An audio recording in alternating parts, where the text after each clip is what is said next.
Bachelor of Hotel Management లో university first rank, second rank, third rank. Sun international, Visakhapatnam, Hyderabad. నమస్తే, Telugu one news కి స్వాగతం. సుంకర వెంకటేశ్వరరావు గారు, సుబేర గారు మనతో ఉన్నారు, ప్రముఖ రాజకీయ పరిశీలకులు. ఒకటే చర్చ రాష్ట్ర వ్యాప్తంగా జరుగుతున్నది. ప్రస్తుతానికి జగన్మోహన్ రెడ్డికి, అంటే ప్రస్తుత మాజీ ముఖ్యమంత్రికి ప్రతిపక్ష హోదా, డెఫినెట్గా ప్రతిపక్షంలో వైసీపీనే ఉంది, కానీ ఆ హోదాని కల్పించాలని జగన్మోహన్ రెడ్డి స్పీకర్కి లేఖ రాయడం చర్చనీయాంశమైన సంగతి మనం చూస్తూనే ఉన్నాం. సుబేర గారి విశ్లేషణలో ఇంకొంత సూక్ష్మ పరిశీలన చేసే ప్రయత్నం చేద్దాం. సుబేర గారిని ఆహ్వానిద్దాం. నమస్కారం సుబేర గారు. మొదట ఆ లేఖ చూసినప్పుడు మీకు ఏమనిపించింది? అది ఏం చెబుతాం, పిచ్చి పరాకాష్ఠకి వెళ్ళిపోయింది. పిచ్చోడి చేతిలో రాయిలాగా ఉంది అది. లేఖ రాయటం ఏంటో, ఇదేంటో అసలు దాన్ని సమర్థిస్తా కొంతమంది ప్రొఫెసర్లు అనే ముసుగులు వేసుకున్న వాళ్ళు కొంతమంది వ్యాఖ్యానాలు చేస్తా, వీడియోలు చేయటం, ఇదంతా హాస్యాస్పదంగా ఉంది. ముఖ్యమంత్రిగా చేసిన వ్యక్తికి తగదది. అతను గతంలో ప్రతిపక్ష నాయకుడిగా చేశాడు, తర్వాత ముఖ్యమంత్రిగా 5 ఏళ్ళు చేశాడు, పార్లమెంట్ మెంబర్గా కొంతకాలం చేశాడు. అతను కొన్ని సంప్రదాయాలు, విలువలు తెలియాలి. పార్లమెంట్ వ్యవహారాలు ఎట్లా ఉంటాయి, షక్దర్ కౌల్ అనే ఒక పుస్తకం ప్రామాణిక బైబుల్ లాంటిది. అసెంబ్లీ పార్లమెంట్ ఎట్లా నిర్వహించాలి, అప్పుడు ఏ రకంగా ప్రవర్తించాలనేది దాంట్లో కూలంకషంగా చర్చించారు. దాన్నే ప్రామాణికంగా వాళ్ళందరూ కూడా నడుస్తూ ఉంటారు. దేశంలో ఉన్న అన్ని అసెంబ్లీలు, కౌన్సిళ్ళు, పార్లమెంటు, రాజ్యసభ అన్నీ కూడా నడుస్తూ ఉంటాయి. అలాగే సుప్రీంకోర్టు తీర్పులు ఇచ్చేటప్పుడు కూడా కౌల్ అండ్ షక్దర్ పుస్తకాన్ని ఆసరా చేసుకుని వాళ్ళు కూడా కామెంట్లు చేస్తూ ఉంటారు.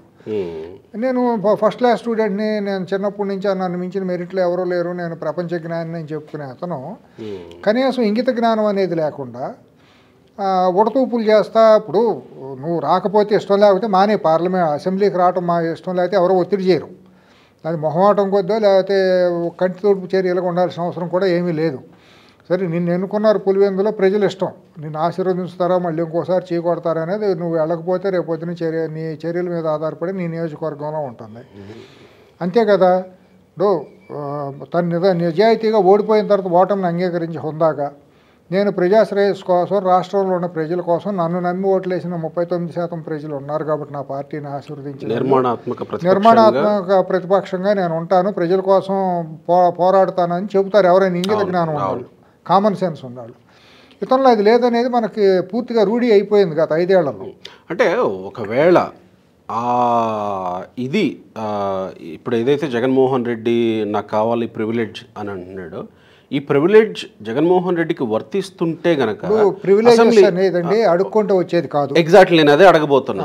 దానికి లెటర్ రాయాలా ప్రత్యేకంగా? లేదు, అసెంబ్లీ తనకు తానుగా ఇచ్చేస్తుంది కదా, స్పీకర్ చైర్ ఇచ్చేస్తుంది కదా. ఇప్పుడు ప్రపంచం అంతా చూస్తుందండి, అసెంబ్లీ కానీ పార్లమెంట్ని కానీ వాళ్ళందరూ వీక్షిస్తూ ఉంటారు. బహిరంగ రహస్యం ఏ పార్టీకి ఎన్ని సీట్లు వచ్చినాయి ఏంటి అనేది. గతంలో ఏ రకంగా పార్లమెంట్ కానీ అసెంబ్లీ కానీ ప్రవర్తించింది ప్రతిపక్ష హోదా ఇచ్చినప్పుడు అనేది ప్రామాణికంగా మనకి చరిత్ర రుజువు చేస్తూ ఉంటుంది. చేయకుండానే బలమైన ప్రతిపక్షంగా కనుక నీకు మెజారిటీ సీట్లు 1-2 తగ్గినా కూడా, ఒకవేళ ప్రతిపక్ష హోదాకి వాళ్ళ ఎవరైతే అనుకుంటున్నామో 10% ఉండాలి అనేది ఒక కన్వెన్షన్గా వస్తుందో, ఆ 10% సీట్లకి కనీసం 1 సీటు తగ్గినా కూడా నీకు ఇవ్వకపోతే అప్పుడు తప్పు పడతారే, 1 సీటు ఇవ్వకపోతే తప్పు ఏమైంది, ఇస్తే పోయేది కదా. అయినా ప్రధాన ప్రతిపక్ష నాయకుడిగా ఇవ్వకపోతే నీకు వచ్చే నష్టం ఏంటి? చెబుతున్నా, నీ క్యాబినెట్ హోదా కోసమే నీ బెగ్గింగ్ అంతా కూడా, అంత మించి నీ ప్రివిలేజ్ ఏమీ లేదు కదా. నువ్వు చేయదలుచుకుంటే ఒక సామెత ఉంటుంది గోపి గారు, అంటే కొద్దిగా బయట గ్రామంలో అంతా మాట్లాడుకునే సామెతే, అదేం పెద్ద పురుషమేం కాదు. భోగం మేళాలు ఉంటాయి గోదావరి జిల్లాలో, అక్కడ వింటూ ఉంటాం. అక్కడికి వచ్చిన రంగసాని అది అంటారు, మేళం నాట్యం చేయడానికి వచ్చింది. ఆ ఊళ్ళో వాళ్ళు మున్సిపల్ గారు ఇళ్ళు అడుగుతారు, ఏంటి సరిగ్గా డ్యాన్స్ వేయట్లేదు ఏంటని అన్నారంట. భోగం డ్యాన్స్కి వచ్చిన నాటికత్తిని పక్కన మధ్యలో సరిగ్గా వాయించట్లేదు, మధ్యలో ఓడుగా మోతోస్తుంది, అందుకని నేను ఆడలేకపోతున్నానని మధ్యల మీద ఇది పడి వేసిందని చెబుతారనమాట. ఆడటం చేతగాక మధ్యల మీద పడిందని అంటారనమాట. అట్లాగే నువ్వు నిర్మాణాత్మకమైన నాయకుడిగా, ప్రజానాయకుడిగా నువ్వు వచ్చి నీ గళం ఎత్తి మాట్లాడటానికి, ప్రజా సమస్యలు ఎత్తి చూపించడానికి నీ ప్రధాన ప్రతిపక్ష హోదా కావాలా నీకు?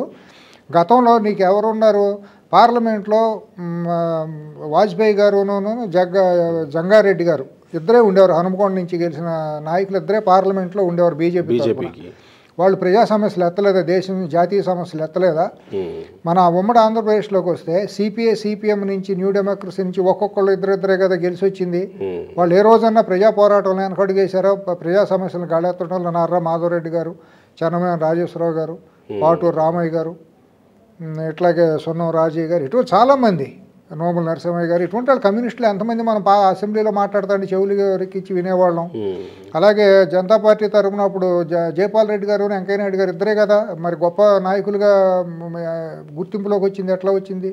ఇక్కడ నెంబర్ ఆఫ్ సీట్స్ గురించి కాదు, నీ వ్యక్తిత్వం గురించి, నువ్వు పోరాడే తీరు గురించి, నువ్వు ప్రశ్నించే ప్రశ్నల గురించి, నువ్వు ప్రజా సమస్యలు ఏ రకంగా ఎత్తి చూపుతున్నావు అనే దాని మీద ఆధారపడి నీ నాయకత్వం ఉంటుంది. కానీ ఒకడు అడుక్కుంటేనో లేకపోతే దయదలిసి స్పీకర్ ఇస్తేనో దాన్ని నువ్వు ఎంజాయ్ చేయడానికి పెట్టుకుని ఆ హోదా పెట్టుకుని మళ్ళీ ఇంకొక 30-40 అడుగులు ఎత్తు గేట్లు పెట్టేసుకుని మళ్ళీ పరదాలు కట్టుకుని నేను వెళ్ళాలంటే నాకు పరదాలు కావాల్సిందే అనే ప్రధాన ప్రతిపక్ష నేతని అవన్నీ ఇటువంటి బ్లాక్మెయిల్ చేయడానికి అనే సాకుగా ఉందే తప్పించి అతను నిజమైన ప్రజా శ్రేయస్సు కోసం గత 5 ఏళ్ళు ఎప్పుడు పోరాడలేదు. రాస్తూ లెటర్ మీరు అన్నట్టు ఇందాక ఆడలేక మధ్యలో ఓడు అనే సామెతని ఇది చేస్తూ లెటర్ రాస్తూ అందులో ప్రస్తావించిన అంశాలు యాక్చువల్గా ప్రధాన ప్రతిపక్ష నాయకుడికి ముఖ్యమంత్రి తర్వాత అవకాశం ఇవ్వాల్సిన ప్రమాణ స్వీకారానికి అది ఇవ్వలేదు.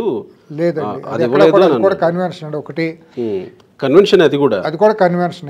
ఎక్కడ రాజ్యాంగంలో ఎక్కడా కూడా లేదండి. రాజ్యాంగంలో ప్రధాన ప్రతిపక్ష నాయకుడు అనేది ఎక్కడా లేదండి. దాంతో పాటు లీడర్ ఆఫ్ ది హౌస్ అనే ఉంటుంది, స్పీకర్ అనే ఉంటుంది రాజ్యాంగ పదవుల్లో.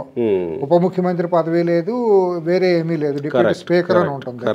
అంతే తప్పించి ఇంకెక్కడా కూడా లేదు. ఇవన్నీ కూడా కన్వెన్షన్లో పెట్టుకున్నది, రాజకీయంగా పెట్టుకుంది. ఆ ఉప ముఖ్యమంత్రి పదవి అనేది 6వ వేలు లాంటిదని కూడా చాలా గతంలో కూడా అనుకున్న మాటలు మనం వింటూ ఉంటాం. ఇవన్నీ కూడా ఉపయోగం లేదు దాని లేదులేండి. ఆ సాంప్రదాయం మారింది కదా. తెలంగాణ ఉమ్మడి ఆంధ్రప్రదేశ్లో దామోదర రాజనరసింహ ఉప ముఖ్యమంత్రిగా ఉన్నప్పుడు మనం చూసాం కదా, అది ఎక్కడైనా సాంప్రదాయం మారింది. సరే, దాన్ని పెట్టుకుని ఇవాళ రాజ్యాంగేతర నన్ను వేదప్పుడు సాకు చెప్పటానికి, జనాలను మభ్యపెట్టడానికి, సాకు చెప్పటానికి నన్ను పిలవలేదు ముఖ్యమంత్రి తర్వాత, నన్ను పిలవలేదంటే ఇంకా నయ్యం, సంతోషించాలి ప్రజలు. అసలు నా చేత ముఖ్యమంత్రిగా ప్రమాణ స్వీకారం చేపించమని అనలేదు. లెటర్ రాసిన మహానుభావుడు, సలహా ఇచ్చిన మహానుభావుడు. నాకు అనుమానం ఏంటంటే గోపి గారు, ఆ లెటర్ ఒక ప్రొఫెసర్ అనే పేరుతో కొన్ని వీడియోలు చేస్తూ ఉంటాడు. ఆ పేరు ఉదహరించడం కూడా నాకు విషం కక్కుతూ ఉంటాడు అతను. విషపురుగులాగా కిరాయికి మాట్లాడే ప్రొఫెసరే అతను. గత 5 ఏళ్ళుగా విద్వేషాన్ని రెచ్చగొట్టమే తప్పించి అతనిలో ఏమీ నిర్మాణాత్మకమైన ఇది లేదు. అదేమంటే నేను వామపక్ష భావజాలం అంటాడు, ప్రొఫెసర్ అని ట్యాగ్ లైన్ పెట్టుకుంటాడు. ఇక నా సమాజంలో గుర్తింపు కోసం ప్రొఫెసరే తప్పించి ఆ ప్రొఫెసర్ లక్షణాలు ఏమీ లేవు. ఆ వ్యక్తి మాట్లాడిన భాష ఏదైతే ఉందో మొత్తం ప్రస్ఫుటిస్తూ ఉంటుందో. అతను జగన్మోహన్ రెడ్డి తీసుకెళ్ళి ఇచ్చిన స్పీకర్కి పంపించిన లెటర్ మక్కీ ఉంటుంది. అసలు ఆ ప్రొఫెసర్ దీని మీద డైరెక్షన్ మీదే, ఆ ప్రొఫెసర్ ఇచ్చిన సలహా మీద ఆ లెటర్ రాశారు అనేది నాకు బలమైన నమ్మకం. లేకపోతే ఆ లెటర్ బయటకు వచ్చిన తర్వాత ఆయన వీడియో చేశారా? 2 సైమల్టేనియస్గా నేను ఇట్లా 2 సైమల్టేనియస్. నిన్న వీడియో చేసింది, లెటర్ ఇచ్చింది ఒకేసారి జరిగింది. తర్వాత బయట ప్రపంచానికి తర్వాత ఆ లెటర్ బయటకు వచ్చింది, స్పీకర్ నుంచి వచ్చిన లెటర్. లేకపోతే నువ్వు ఇట్లా ఇవ్వు, నేను ఇట్లా మాట్లాడతాను, నేను ఇద్దరు కూడబలుకునే చేస్తారు. ఎవరు మనకి ఇంతకాలం నుంచి రాజకీయాలను పరిశీలిస్తూనే వస్తూ ఉన్నారు కదా. అవును, 84లో ఇక్కడ జరిగింది, 94లో ఇక్కడ ఎంత బూత్ అంటే 84లో అక్కడ పార్లమెంట్లో ఢిల్లీలో జరిగింది అన్నప్పుడు 83లో ఉపేందర్ గారు పార్లమెంట్కి గెలవాల, ఓడిపోయారు. తర్వాత వచ్చిన రాజ్యసభ 4 సీట్లు వస్తే 4 సీట్లు ఆయన ఒక రాజ్యసభ మెంబర్గా వెళ్ళారు. వెళ్ళిన తర్వాత అప్పుడు ఆదిలాబాద్ జిల్లా నుంచి వచ్చిన మాధవరెడ్డి గారు పార్లమెంటు, ఆయన లోక్దళ్ సోషలిస్ట్ పార్టీ నుంచి వచ్చిన ఆయన ఆదిలాబాద్ నుంచి గెలిచి తెలుగుదేశం పార్టీ నుంచి గెలిచి అక్కడ మెంబర్గా వెళ్ళారు. ఇందిరాగాంధీ గారు మరణం తర్వాత వచ్చిన ఎన్నికల్లో 30 సీట్లు గెలవటం, దాంట్లో ఆయన ఒక మెంబర్గా వెళ్ళటం. వెళ్ళిన తర్వాత అక్కడ ఫ్లోర్ ఆఫ్ ది హౌస్ లీడర్గా తెలుగుదేశం పార్టీ తరఫున పార్లమెంటరీ పార్టీ నాయకుడిగా మాధవరెడ్డి గారు ఉంటే, మొత్తం రాజ్యసభను పార్లమెంట్ మెంబర్లు కలిపి అందరికీ కలిపి పార్లమెంటరీ పార్టీ నాయకుడిగా ఉపేంద్ర గారు ఉన్నారు. అంతేగాని ఆయనకేం ప్రతిపక్ష హోదాగా ప్రధాన ప్రతిపక్ష హోదా అనేది ఇవ్వలేదు. అదే పెద్ద బూతు. ఇవన్నీ కూడా దాన్ని ఏమంటే వెర్బల్ డయోరియా, ముఖ విరోచనాలు అంటాం కదా, అట్టా గుమ్మరించడమే సమాజం మీద అవాస్తవాలు. అసత్యాలు కిరాయి తీసుకుని వాళ్ళ కిరాయికి తగ్గట్టు మాట్లాడాలి. కాబట్టి కుహానా మేధావులు అందరూ ఎవరైతే జర్నలిస్ట్ నాయకులు సంఘాల నాయకులు అనే పేరుతో, మాజీ ఎడిటర్లు అనే పేరుతో, లేకపోతే ఛానల్లో డిబేట్ల పేరుతో వచ్చే కొంతమంది పెయిడ్ గ్యాంగ్ వీళ్ళు అయితే ఎవరైతే ఉన్నారో వీళ్ళు చేస్తున్న సామాజిక విధ్వంసం ఇంత అంతా కాదండి. ఇటువంటి అనవసరమైన అసత్యాలతో మాట్లాడతా ఇక్కడ పి జనార్దన్ రెడ్డి గారికి కూడా లేదు. ఆయన కూడా ఒక ప్రధాన ప్రతిపక్ష నిర్మాణాత్మకమైనటువంటి ప్రతిపక్ష నాయకుడిగా ఆయన పోరాడారు. అంతేగాని ఆయనకి ఎక్కడ లీడర్ ఆఫ్ అపోజిషన్ హోదా ఇవ్వలేదు.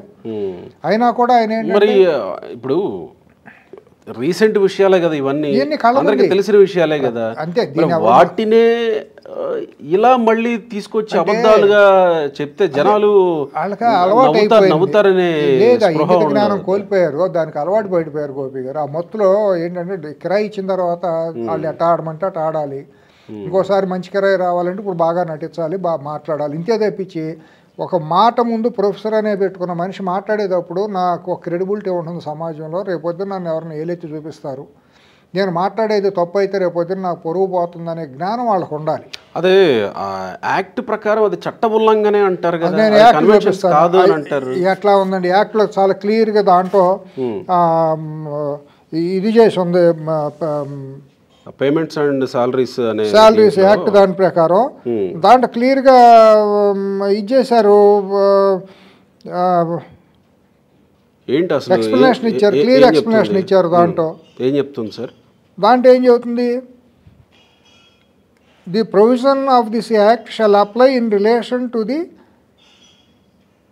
Holder of the office of the leader of opposition in Andhra Pradesh legislative assembly or in the Andhra Pradesh Legislative Council as they apply on relation to a minister, provided that where there are two or more parties in opposition to the government in the Andhra Pradesh Legislative Assembly or in the Andhra Pradesh Legislative Council having the same numerical strength, the Speaker of the Andhra Pradesh Legislative Assembly or the Chairman of the Andhra Pradesh Legislative Council is the case may be shall having regarded to the status of the parties recognize any one of the leader of the such parties as a leader of the opposition for the purpose of the section of the such recognition shall be final and conclusive.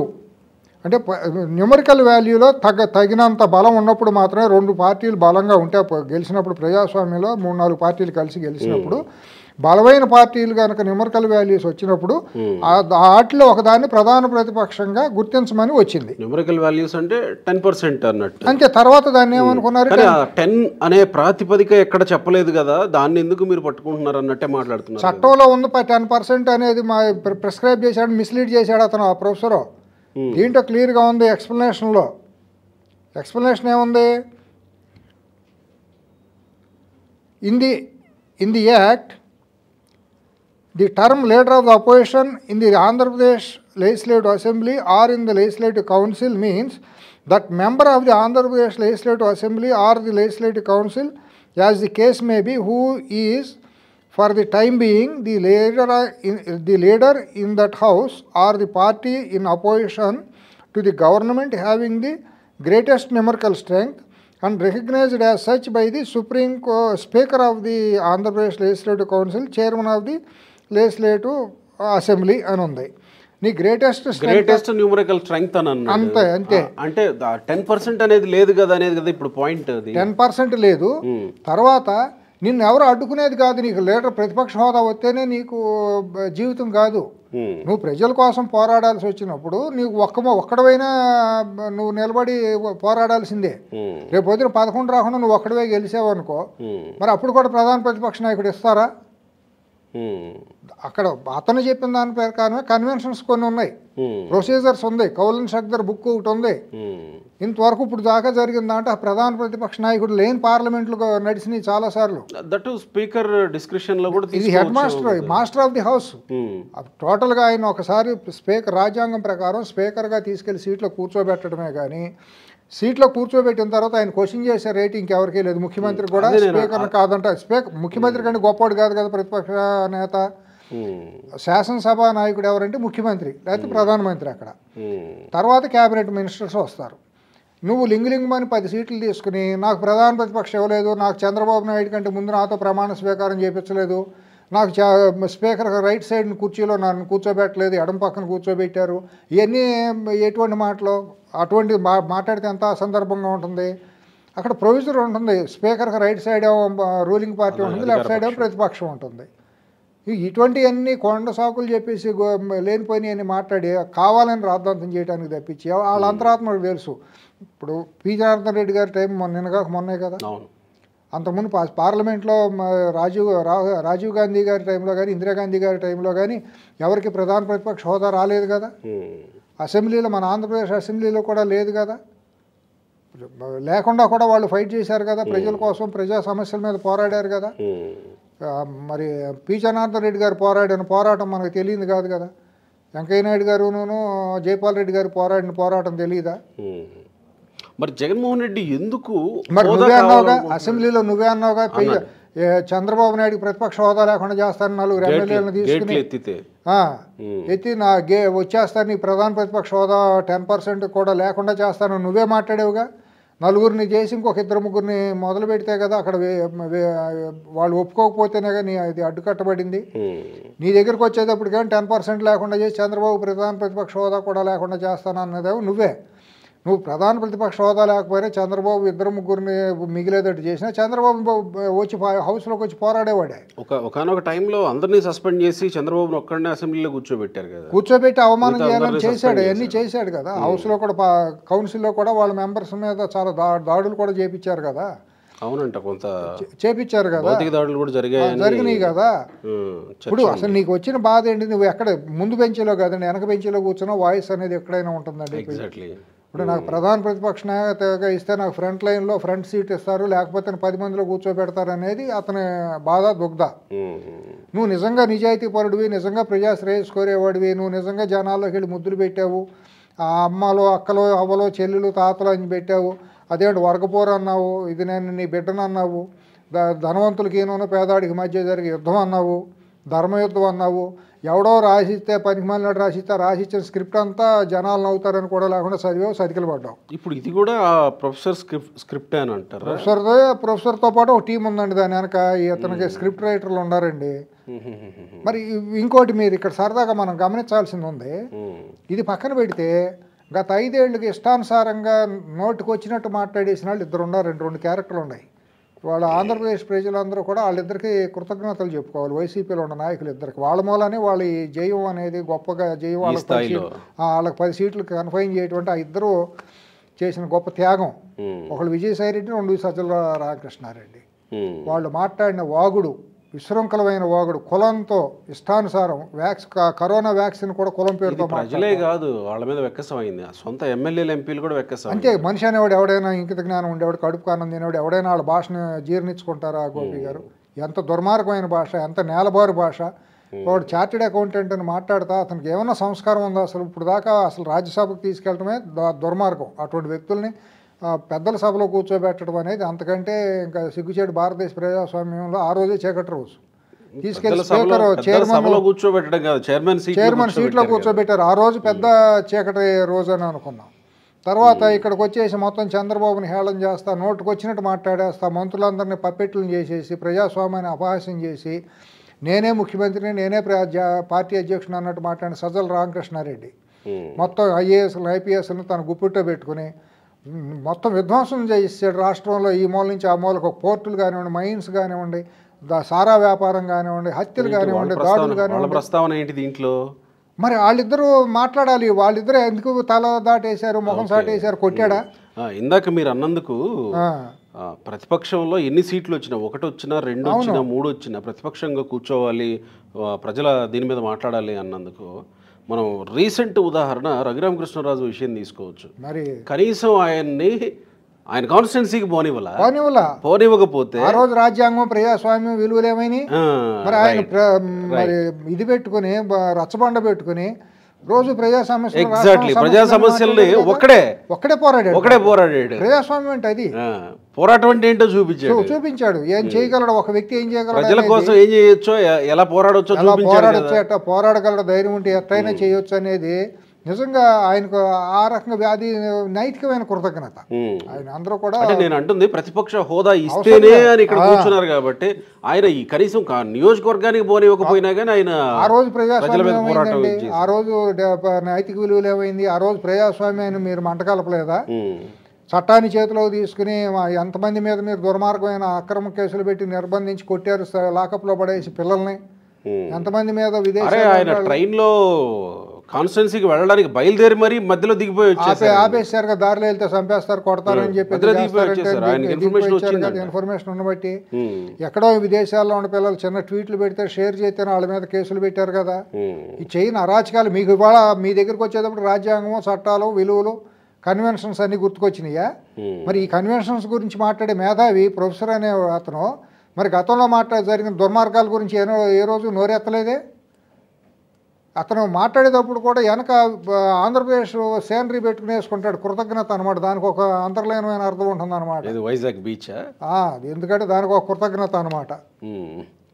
ఆ గతాన్ని మర్చిపోలేక దాన్ని దృష్టిలో పెట్టుకుని ఇది పెట్టుకుని మాట్లాడుతూ ఉంటారు. ఏంటి వైజాగ్ బీచ్కి ఆయనకి సంబంధం ఏంటి? అందరికీ తెలుసు, ప్రపంచం అందరికీ తెలుసు, వాళ్ళ అంతరాత్మలకు కూడా తెలుసు. అవన్నీ ఏదో ఉంది అయితే అందరికీ తెలుసు. లేకపోతే ఎందుకు వీళ్ళు ఎంత ఇటువంటి భాష ఎందుకు మాట్లాడాలి? ముందు ప్రొఫెసర్లనే పెట్టుకునేవాళ్ళు ప్రజాస్వామ్యాన్ని రక్షించండి, చట్టాలను గౌరవించండి. నీ వామపక్ష భావజాలం నుంచి నువ్వు మాట్లాడిన ఒక భాష అని ఉంటే ఒక సంఘ విద్రోహి, ఒక దోపిడీ దొంగ, ఒక అరాచకవాది, దళితుల్ని మట్టుబెట్టినాడు, మా గిరిజనుల మీదకి వెళ్ళి బాక్సైట్ మైన్స్ అన్ని దోచేసుకున్నాడు, పేద ప్రజల్ని దొంగసారాతో ప్రాణాలు తీసిన వ్యక్తిని నువ్వు సమర్థిస్తా మాట్లాడతావా? ఏ సన్నాయి నొక్కులు కాకపోతే ఏ నొక్కులు ఇవన్నీ? ఇదే ప్రజాస్వామ్యం. ఇక్కడ కంటెంట్ విషయానికి మనం దీని విషయంకి వస్తే అసలు ఎందుకు జగన్మోహన్ రెడ్డి హోదా కోరుకుంటున్నాడు? అది లేకపోతే ఏమవుతుంది? ఎవరని తెలుసండి, ఇచ్చేది కాదండి. బ్లాక్మెయిల్ చేసి ఇవ్వకపోతే దీన్ని ఒక అస్త్రంగా తీసుకుని ప్రజల్లోకి వెళ్ళి నాకు ఇవ్వలేదని జనాలను నమ్మబలికి తనకుండా కిరాయి మీడియాని చేతిలో పెట్టుకుని ఇది ఇటువంటి విశ్లేషకుల్ని లేకపోతే హైదరాబాద్లో ఉన్న కొన్ని మీడియా సొంత మీడియా హౌసులు అరాచకమైన అసాంఘిక శక్తులతో కూడినటువంటి మీడియా హౌసుల ద్వారా మళ్ళీ విషం జిమ్మిచ్చేసేసి ఒక ప్రజల్లోనే రానివ్వలేదని చెప్తారా, హోదా ఇవ్వలేదని చెప్తారా? రెండు చెబుతారు. వెళ్ళబోతే రానివ్వలేదు, ఇప్పుడు దొన్నేందంటే దోణ కట్టేయండి అని ఎవరు మాట్లాడారు? ఇవాళ ఒకటి అవాస్తవం ప్రచారం చేసి దాని గురించి మాట్లాడుకుంటారు. వాళ్ళు దాంట్లో సిద్ధహస్తులు అయిపోయారు, మిస్లీడ్ చేయటం. మీరు ఇలా మాట్లాడుతుంటే వైసీపీ ఎంపీ ఎమ్మెల్యేలు కూడా నిజమేనండి అని అనుకుంటారేమో ఒకవేళ వాళ్ళు కానీ చూస్తే ఈ వీడియో. నిజమే కదండి, వాళ్ళని 10 మంది గెలిచారు కదా, అతను కాకుండా ప్రజలు వాళ్ళని గౌరవించే కదా గెలిపించారు కదా. వాళ్ళ సమస్యలు మరి హౌస్లోకి వెళ్ళి మాట్లాడాలి కదా. వాళ్ళు కనీసం 10 మంది వెళ్ళి రేపు హౌస్లో నిలబడితేనే కదా 5 ఏళ్ల తర్వాత వెళ్ళి ప్రజల్లో నిలబడి మా ఓటు అడగగలిగేది. వాళ్ళ ఆత్మగౌరవం ఉంటుంది కదా. ఇతంతో మాటలు నమ్మేసి మేము వెళ్ళవాలంటే కుదరదు కదా. రేపు పొద్దున రెండోసారి గెలవాలన్నా వాళ్ళ ఫేసులు ఇళ్లలో కనీసం భార్యాభర్త పిల్లలన్నా చూడాలిగా. మా ఆయన అసెంబ్లీలో మాట్లాడాడు. ఎగ్జాక్ట్లీ, ఎంతో కష్టపడి ఉంటారు, ఆర్థికంగా భౌతికంగా నలిగిపోయి వచ్చి ఉంటారు కదా. ఇది కోరిక కూడా ఉంటుంది కదా. నేను కూడా 2 క్వశ్చన్స్ వేయాలి. చట్టసభలు అంటే గౌరవం కదా, అత్యంత ఇది కదా, ప్రివిలేజ్ కదా.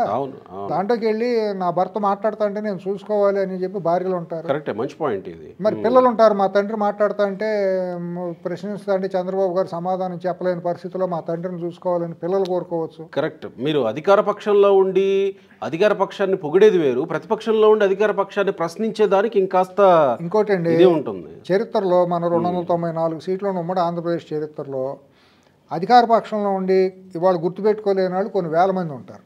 కరెక్ట్.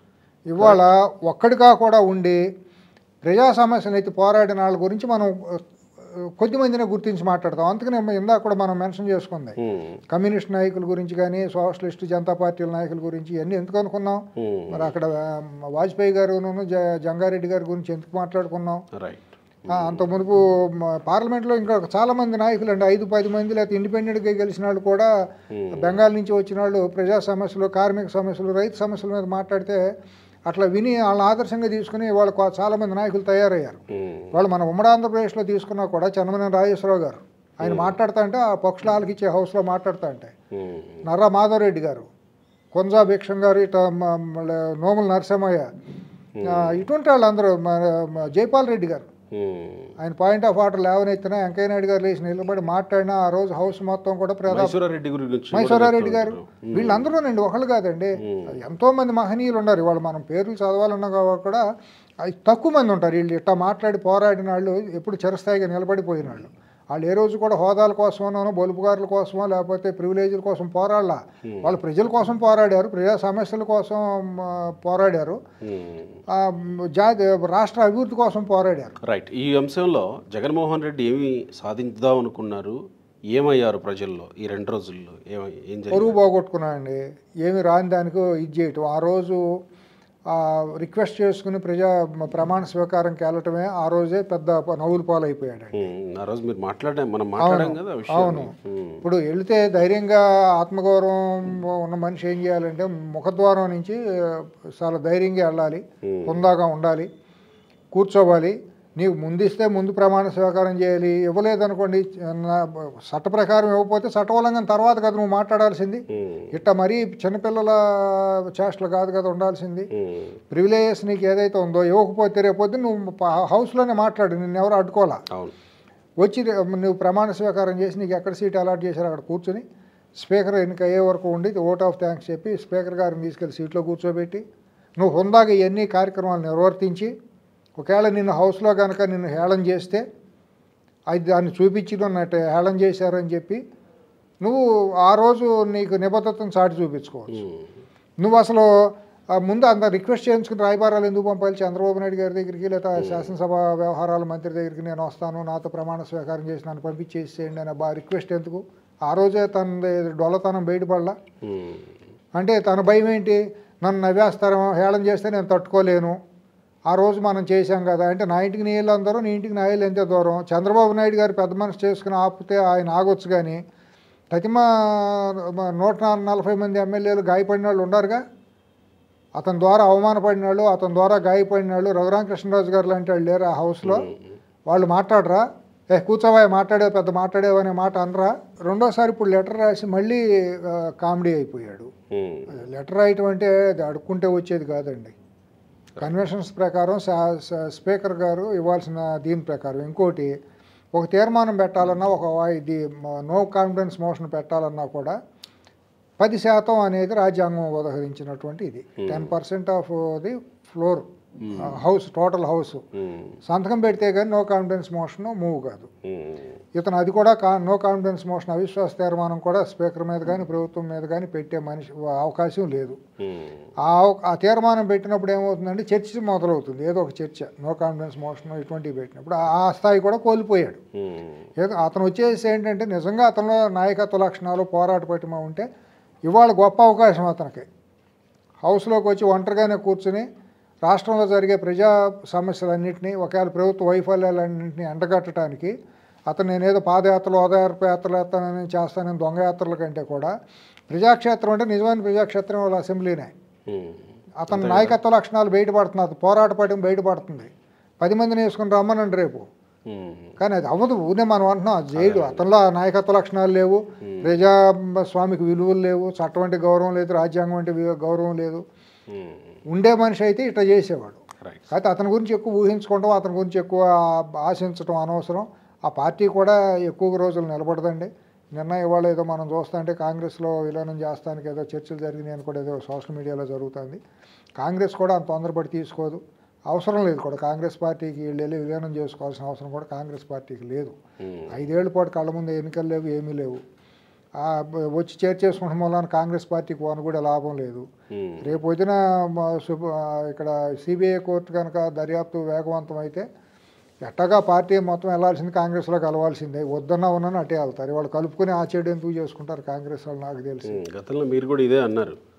మరి మోడీ జగన్కి దూరం జరుగుతాడా? ఎన్డీఏ కూటమిలో చంద్రబాబును కలుపుకుంటున్నారు కదా అని అంటే దీన్ని వదిలించుకోవడానికి కలవచ్చు అని కలవాలి కదా, తప్పదు కదా. నాకెందుకు, నాకు ఇలాంటి ముద్రని తుడిచేసుకోవాలి కదా అన్నట్టు. కాబట్టి చట్టం తాను పని తాను చేసుకుంటూ వెళ్ళింది అనుకోండి. వివేకానంద రెడ్డి గారి హత్య ఇవన్నీ కనుక నిష్పక్షపాతంగా వేగవంతం అయిపోయినాయి అనుకోండి దర్యాప్తులు. ఎట్టగో పార్టీ అనేది వెళ్ళిపోయి తన సహజ రూపంలోకి కాంగ్రెస్లోకి వెళ్ళిపోతుంది. దాంట్లో నుంచి వచ్చిన వాళ్ళే కదా వీళ్ళందరూ. తెలియక అమాయకత్వంలో తెలియక ఆవేశం ఇది అయిపోయి చూద్దాం మరి స్పీకర్ ఎలాంటి నిర్ణయం తీసుకుంటారు. నిర్ణయం ఏమి లేదు. అప్రజాస్వామిక నిర్ణయం తీసుకుంటే స్పీకర్ గారికి కూడా నష్టం. మొహమాటానికి పోయారంటారు. మొహమాటానికి పోతే ఏదో అవుతుంది స్పీకర్ గారికి ప్రభుత్వానికి.